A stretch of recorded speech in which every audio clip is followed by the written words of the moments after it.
جب سیدہ زینب قافلہ لے کے دمشق پہنچی تو بازاروں اور گھروں کی چھتوں پر لوگ جمع ہو گئے تھے۔ کسی کو کچھ پتہ نہیں تھا کہ یہ کٹے ہوئے سر کن کے ہیں، اور جو قیدی آ رہے ہیں اونٹوں پر کجاووں پر یہ کون ہیں۔ صرف اتنا اعلان کیا ہوا تھا کہ حکومت کے کچھ باغی تھے اور باغیوں کو قتل کر دیا گیا ہے۔ اب یہ باغیوں کے سر دربار یزید میں پہنچائے جا رہے ہیں۔ لوگ باغیوں کو دیکھنے کے لیے چھتوں پر چڑھ رہے تھے۔ کسی کو کچھ خبر کچھ پہچان نہ تھی۔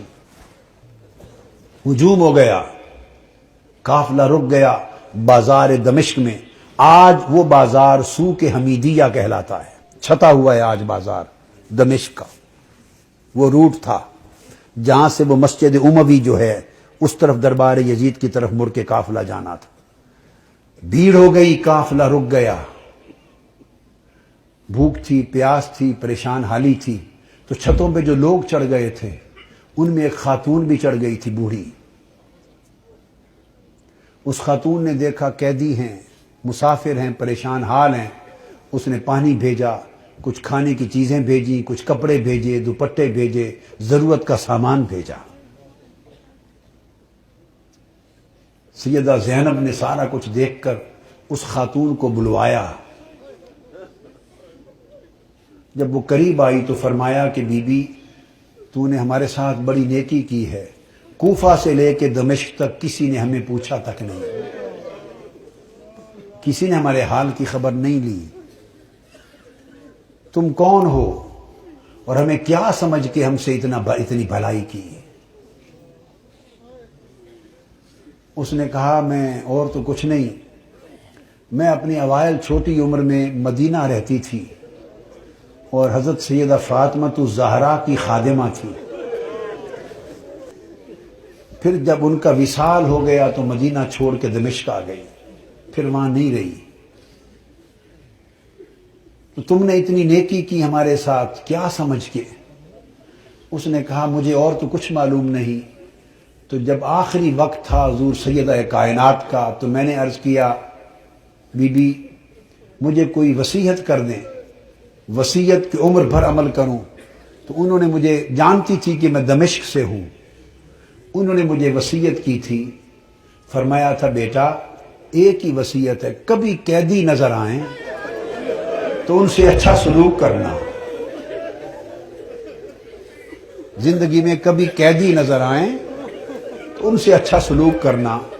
میں نے تو دیکھا ہے قیدی ہیں اور مجھے ان کی وصیت یاد آئی ہے۔ زندگی میں پہلی مرتبہ موقع ملا ہے تو میں نے سیدہ فاطمہ الزہرا کی، اپنی مخدومہ کی، میں نے نصیحت پہ عمل کر کے قیدی جان کے تو یہ سارا کچھ کیا ہے۔ سیدہ زینب رضی اللہ تعالی عنہا اور سلام اللہ علیہ فرمانے لگی اللہ تیرا بھلا کرے، تجھے اجر دے، بتا تو نے ہم سے اتنی نیکی کی، بھلائی کی، ہم تیرے لیے کیا دعا کریں، کیا صلہ دیں؟ ہم تو اس وقت خود مسافر ہیں، قیدی ہیں، لٹے ہیں، مظلوم ہیں، بے یار و مددگار ہیں، ہم تیرے لیے کیا دعا کر سکتے ہیں؟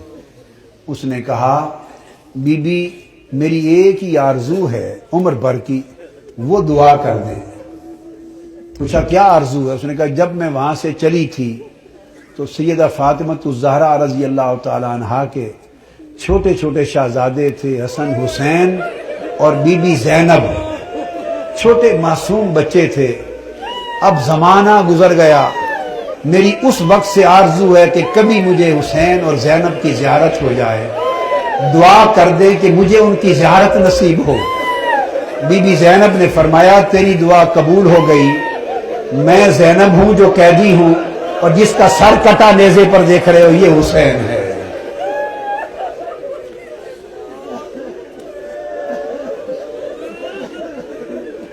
اللہم صلی علی سیدنا و مولانا محمد وعلی آلہ وصحبہ وبارک وسلم۔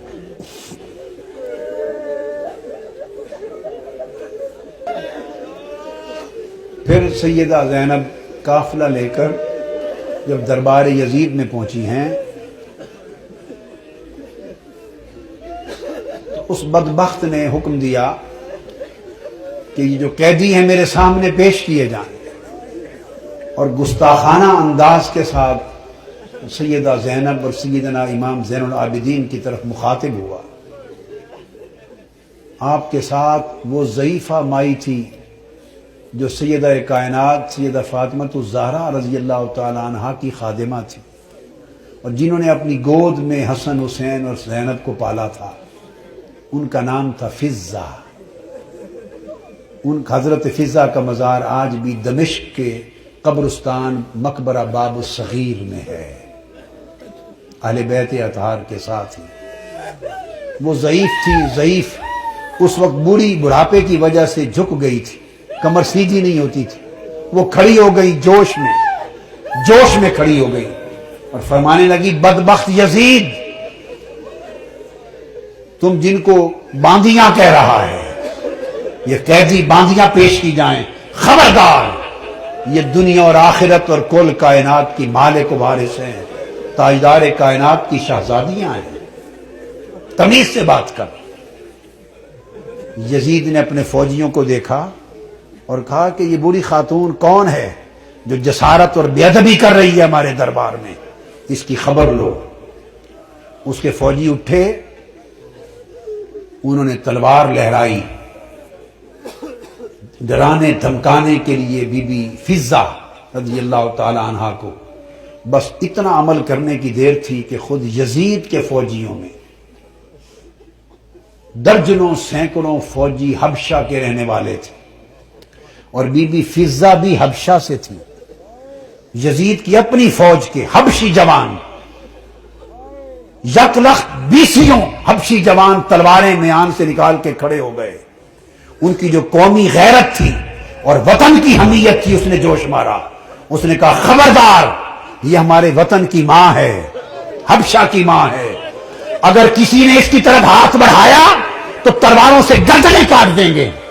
جب وہ تلواریں لہرائیں حبشہ کی ایک خاتون کی عزت کی خاطر، تو اس وقت سیدہ زینب نے مڑ کے مدینہ کی طرف دیکھا اور مدینہ کی طرف تک کر ہاتھ اٹھائے اور عرض کیا، بابا، آج حبشہ کی ایک بیٹی کے لیے سینکڑوں تلواریں نکل آئی ہیں، مگر آج آپ کی بیٹیوں کی حفاظت کے لیے کوئی شخص یہاں موجود نہیں۔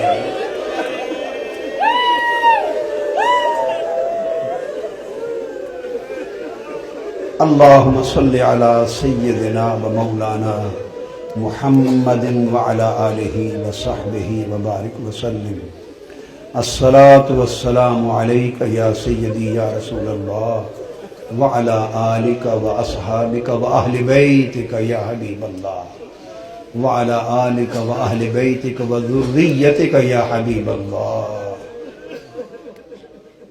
وما علینا الا البلاغ۔